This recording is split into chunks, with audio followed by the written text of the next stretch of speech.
नमस्कार, जय हिंद साथियों। स्वागत करते हैं आपके अपने YouTube चैनल शिक्षा जगत के चैनल राष्ट्र हित में channel rocking information exam warriors पर।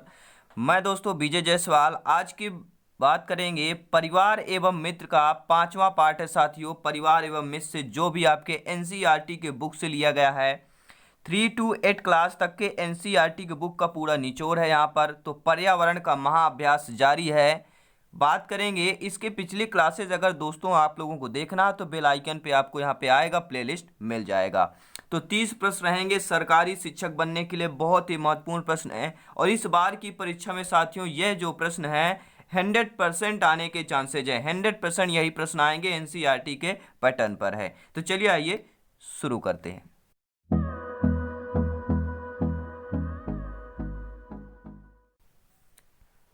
तो दोस्तों यहाँ पर देखेंगे, देखिए परिवार एवं मित्र से सभी हम यहाँ पे क्वेश्चन ले रहे हैं। सभी आपके एक वाक्य से संबंधित सभी क्वेश्चन ले रहे हैं। ऑब्जेक्टिव नहीं है, एक वाक्य में क्वेश्चन आपको लेकर आएंगे, ठीक है। यानी कि डायरेक्टली आपको आंसर दिया जा रहा है, इस पे अदर ऑप्शन नहीं दिया जा रहा है। पहला क्वेश्चन यह है, परिवार से तात्पर्य माता पिता और बच्चों के संबंधों की व्यवस्था है, यह कथन किसका है। यानी परिवार से तात्पर्य यह है कि माता पिता और बच्चों के संबंध की व्यवस्था को ही परिवार कहा जाता है, परिवार से तात्पर्य है। यह कथन किसने कहा था, तो क्लेयर ने कहा था। क्लेयर ने क्लियर कर दिया था कि माता पिता और बच्चों के संबंध की जो व्यवस्था होती है वही परिवार कहलाता है, ठीक है। तो क्लेयर ने कहा था, ध्यान रखना है। सेकंड है दोस्तों, परिवार कितने प्रकार के होते हैं, तो परिवार आपके 2 प्रकार के होते हैं, ठीक है। पहला साथियों होता है एकल परिवार, यानी कि जिसमें आपके एकल परिवार में माता पिता या उनके बच्चे रहते हैं। संयुक्त परिवार में दूसरा होता है संयुक्त परिवार। संयुक्त परिवार में माता पिता, दादा दादी, चाचा चाची, ताऊ ताई ये सभी रहते हैं, वो आपका संयुक्त परिवार कहलाता है। और तीसरा है संयुक्त परिवार में कार्यकुशलता को किसके द्वारा बनाया जाता है। यानी जो संयुक्त परिवार होता है उसमें कार्यकुशलता को किसके द्वारा बनाया जाता है, तो कार्य विभाजन द्वारा बनाया जाता है, ठीक है।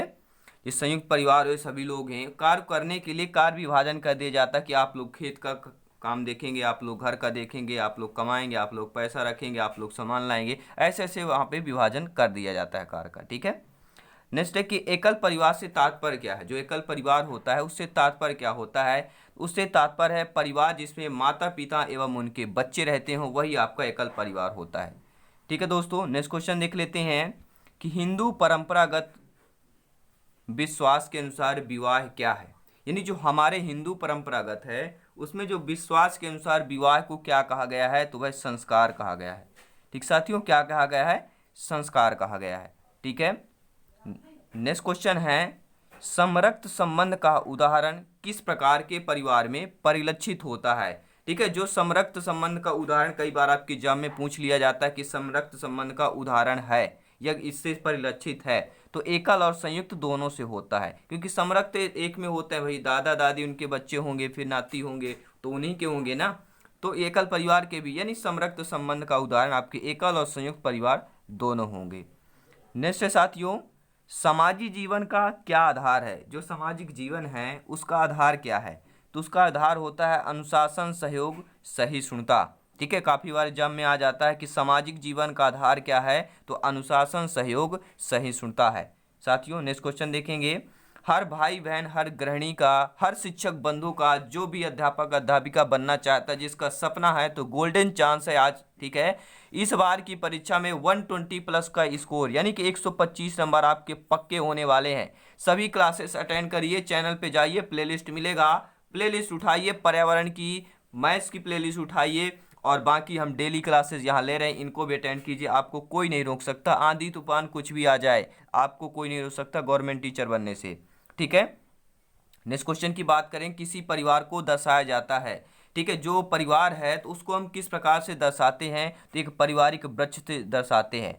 अब बात आती है पारिवारिक वृक्ष से कैसे दर्शा सकते हैं। ये मान लीजिए वृक्ष हो गया, ठीक है, ये कुछ टहनियाँ हो गई आपकी, तो पारिवारिक वृक्ष से इसलिए दर्शाया जाता है मेरे प्यारे मित्रों। पारिवारिक वृक्ष जो होता है, मान लीजिए जो मेन होते हैं वो मान लीजिए पेड़ होता है, तना हो गया, फिर उसके जो, ठीक है, पेड़, तना और जिसे बोलते हैं जड़, ठीक है। तो मोटा तना जो होता है वो मेन परिवार का जो मालिक होता है, मुखिया होता है, वह होता है। और आपको पेड़ के जो शाखाएं होती हैं वो उनके, ठीक है, नीचे जो परिवार होते हैं, बच्चे होते हैं, ठीक है, और बेटियां होती हैं और बच्चे के बच्चे होते हैं, वो सभी आते हैं। तो परिवार को दर्शाया जाता है एक पारिवारिक वृक्ष से दर्शाया जाता है। और किस प्रकार की परिवार विश्व के सभी समाजों में पाए जाते हैं, विश्व की बात की गई है, विश्व में सभी समाज में पाए जाते हैं। तो नाभिक एवं एकाकी परिवार पाए जाते हैं। काफ़ी बार एग्जाम में पूछा गया साथियों कि किस प्रकार के परिवार विश्व के सभी समाजों में पाए जाते हैं, तो नाभिक एवं एकाकी परिवार पाए जाते हैं। ये सभी क्वेश्चन साथियों आप NCERT की बुक लेंगे, उसका पूरा निचोड़ यहाँ पे बताया जा रहा है आप लोगों को, ठीक है। 3 to 8 क्लास तक की NCERT का पूरा निचोड़ आपको बताया जा रहा है, जो आपके एग्जाम में पूछे जाते हैं, यहीं से प्रश्न आते हैं। केवल घुमा फिरा के क्वेश्चन पूछ लिया जाता है और आप लोग क्या है बोलते हैं यहाँ से नहीं आते हैं, बिल्कुल आते हैं, ठीक है। केवल घुमाया फिराया जाता है, थोड़ा सा लॉजिकल क्वेश्चन होते हैं। नेक्स्ट क्वेश्चन है कि पर्यावरण शिक्षा का कार्य नहीं है। जो पर्यावरण शिक्षा है उसका कौन सा कार्य नहीं है, तो समाज में बेकारी भुखमरी उत्पन्न करना, यह पर्यावरण शिक्षा का कार्य नहीं है। नेक्स्ट है कि जिस विवाह में उच्च जाति की स्त्री निम्न जाति के पुरुष से विवाह करती उसमें क्या कहते हैं, तो प्रतिलोम विवाह कहते हैं। अब के ज़माने में तो लव मैरिज कहते हैं, लेकिन पहले क्या है, जो आपकी वो प्रतिलोम बोला है। प्रतिलोम मतलब क्या होता है, विलोम कहलाता है, यानी उच्च जाति हो गया और निम्न जाति, ये तो प्रतिलोम हो गया ना। उसी तरह पहले प्रतिलोम विवाह कहा जाता था। तो ठीक है, तो आपको यहाँ पे क्वेश्चन अगर आ गया प्रतिलोम विवाह, लव मैरिज भी आ सकता है, तो आपको प्रतिलोम विवाह में ही क्लिक करना है, क्योंकि NCERT बुक में यही दिया गया है। नेक्स्ट क्वेश्चन है बच्चों को समाजीकरण का पहला पाठ कहाँ से प्राप्त होता है, तो आपका परिवार से ही प्राप्त होता है। नेक्स्ट क्वेश्चन है कि भारत में लड़के व लड़कियों की विवाह योग्य न्यूनतम आयु क्या है। काफ़ी बार एग्जाम में पूछा जाता है, लगभग 90% लोगों को पता होगा, सभी हर भाई बहन को पता होगा कि भारत में लड़के के लिए 21 वर्ष, लड़कियों के लिए 18 वर्ष न्यूनतम आयु की गई है, ध्यान रखिएगा। नेक्स्ट क्वेश्चन है भारत में बढ़ते तलाक के कारण कौन से हैं, यानी जो हमारे भारत में तलाक बढ़ते जा रहे हैं उसका कारण क्या है, महिलाओं का आर्थिक स्वावलंबन, ठीक है।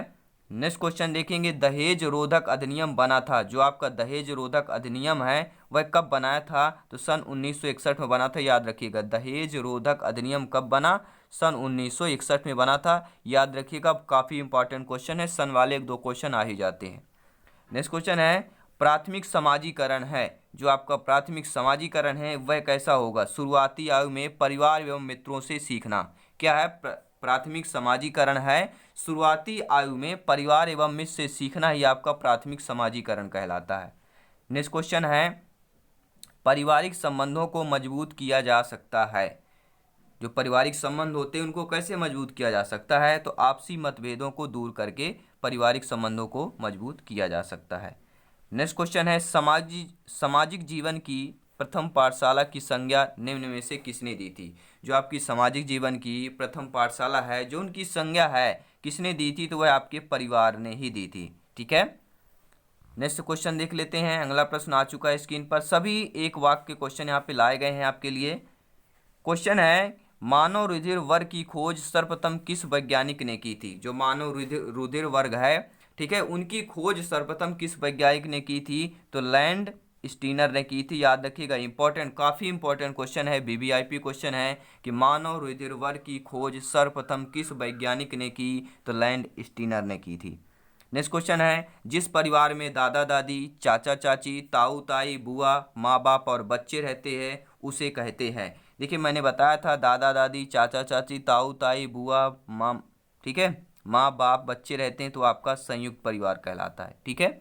और एकल परिवार में माता पिता और उनके बच्चे होते हैं। नेक्स्ट क्वेश्चन है कि आपसी संबंध का शाब्दिक अर्थ क्या है। जो आपसी संबंध है उसको अगर शाब्दिक अर्थ में बोला जाए तो उसे क्या कहेंगे, प्रत्येक परिस्थिति में एक दूसरे का साथ देना ही आपसी संबंध होता है, ठीक है। नेक्स्ट क्वेश्चन है एकल परिवार के अधिक प्रचलित होने का कारण क्या है। आजकल जो एकल परिवार से अधिक प्रचलित हो रहे हैं, ठीक है, उसका प्रमुख कारण क्या है, तो उसका प्रमुख कारण है जनसंख्या, महंगाई और कलह की संभावना। नेक्स्ट क्वेश्चन है साथियों निम्न में से एकल परिवार का एक गुण है। जो आपका एकल परिवार है उसका एक गुण क्या होगा, तो व्यक्तित्व में विकास का अवसर ही एकल परिवार का एक गुण होता है कि व्यक्तित्व में विकास का अवसर होना चाहिए। नेक्स्ट क्वेश्चन है संयुक्त परिवार का गुण नहीं है। अब बताइए, संयुक्त परिवार है उसका गुण नहीं है, तो आलस का जो भाव होता है वह संयुक्त परिवार का गुण नहीं होता है। ठीक है, नेक्स्ट क्वेश्चन है, परिवार की परिकल्पना के पीछे आधारभूत तथ्य है। देखिए ये सभी क्वेश्चन आपकी एग्जाम में पूछे जा चुके हैं, इसलिए हमने डायरेक्टली आंसर एक वाक्य में लिया है। ठीक है, एनसीईआरटी के बुक से ले रहे हैं पूरा, और जो नेक्स्ट क्लास रहेगी आपकी पेड़ पौधे जीव जंतु से रहेगा, ध्यान रखिएगा। जो नेक्स्ट क्लास करेंगे जंतु और पेड़ पौधों से रिलेटेड आपके प्रश्न रहेंगे। ठीक है, जंतु और पेड़ पौधे से रिलेटेड। अब बात करेंगे नेक्स्ट क्वेश्चन की, निम्न में से परिवार किसका एक संग नहीं है। जो परिवार है साथियों वह किसका एक संग नहीं है, तो दैनिक आवश्यकताओं की युक्ति का एक संग आपका परिवार नहीं है। क्वेश्चन आ गया, परिवार किसका एक संग है। देखिए क्वेश्चन क्या दिया गया, देखिए कंफ्यूज है, उन्हें नेगेटिव में दिया रहता है नहीं और पॉजिटिव में दिया रहता हाँ, तो यहाँ पर आप लोगों को कन्फ्यूजन नहीं होना है। यहाँ पर पॉजिटिव में यानी संघ है, तो दैनिक आवश्यकताओं की युक्ति का ही परिवार का एक संघ माना जाता है। ठीक है, नेक्स्ट क्वेश्चन है, संयुक्त परिवारों में आश्रित व्यक्तियों की देखभाल में कोई परेशानी नहीं होती है, आश्रितों में शामिल है। यानी संयुक्त परिवार में आश्रित जो व्यक्तियों को देखभाल में कोई परेशानी नहीं होती वह आश्रितों में शामिल है, वह वृद्ध या अस्वस्थ व्यक्ति और बच्चे होते हैं। या आश्रित व्यक्तियों में मतलब कि कोई भी दूसरे व्यक्ति से आश्रित होकर ही, क्योंकि देखिए वृद्ध तो स्वयं नहीं कर सकते, दूसरे पर ही आश्रित होते हैं, अस्वस्थ व्यक्ति होते हैं और बच्चे भी दूसरे पर ही आश्रित रहते हैं। नेक्स्ट क्वेश्चन है, छोटे बच्चों के समाजीकरण में खेलों द्वारा लाभ मिलता है वह क्या कहलाता है। जो छोटे बच्चे होते हैं उनको समाजीकरण में खेल द्वारा जो लाभ मिलता है वह बालक समाजीकरण प्रत्याशियों के अनुकूल समायोजन सीख लेता है। जो लाभ मिलता है ना, उसी से बालक जो है सामाजिक प्रत्याशियों के अनुकूल समायोजन सीख लेता कि जो सामाजिक प्रत्याशी होते हैं, ठीक है, समाज धारक होते हैं, उनके अनुकूल यानी उन्हीं के अनुसार जो है समायोजन करना सीख लेता है। नेक्स्ट क्वेश्चन है, जिस परिवार में एक पुरुष की एक से अधिक पत्नी हो वह परिवार क्या कहलाता है, तो वह परिवार बहुविवाह परिवार कहलाता है। ठीक है, और नेक्स्ट क्वेश्चन है, परिवार निर्माण का दायित्व होता है तो वह पति पत्नी का होता है। तो 30 प्रश्न आप लोगों को कैसे लगे हमें कमेंट करके जरूर बताएं, फीडबैक दे दें साथियों। और बात करेंगे सभी राज्यों का बेस्ट शिक्षा पात्रता परीक्षा चैनल 2020 का बन चुका है आपका, चाहे सी टेट, संविदा, रीट, टीटी, यूपी टेट, केवीएस, सभी राज्यों का बेस्ट शिक्षा पात्रता परीक्षा channel rocking information exam warriors बन गया है। तो और बात करेंगे विथ विजय सर यानी मैं विजय जायसवाल, यहाँ पर आपको फ्री शिक्षा के साथ साथ सरकारी नौकरी के लिए भी सफल कराया जाता है साथियों, और आपको साथ में फ्री पीडीएफ फाइल भी प्रोवाइड करवाई दी जा रही है। आज ही टेलीग्राम चैनल को ज्वाइन करें। यहाँ पे जैसे आप VKJ97 सर्च करेंगे, VKJ97 या आप रॉकिंग इन्फॉर्मेशन सर्च करेंगे तो ऐसा आपको बेल आइकन आएगा, वहाँ पे वर्ग 3, ठीक है, C TET, UP TET, MP TET लिखा होगा कॉलम बाई कॉलम, तो वो हमारा टेलीग्राम ग्रुप है, उसे ज्वाइन करेंगे तो पीडीएफ फाइल आपको फ्री में प्रोवाइड करा दी जाती है। ठीक है साथियों, उम्मीद करता हूँ ये सभी प्रश्न आपको अच्छे तरीके से समझ पा रहे होंगे। सभी प्रश्न उम्दा हैं, अपने आप में ठीक है, टॉप क्लास के क्वेश्चन हैं, और अपने आप को हमेशा खुश महसूस रखना है और स्टडी करते रहना है। अपने परिवार, अपने आसपास पड़ोस को माहौल अच्छा रखिए, ठीक है, और सेफ रखिए अपने आप को, सेफ स्वस्थ रखिए हमेशा। मिलते हैं नेक्स्ट क्लास में। जय हिंद, वंदे मातरम।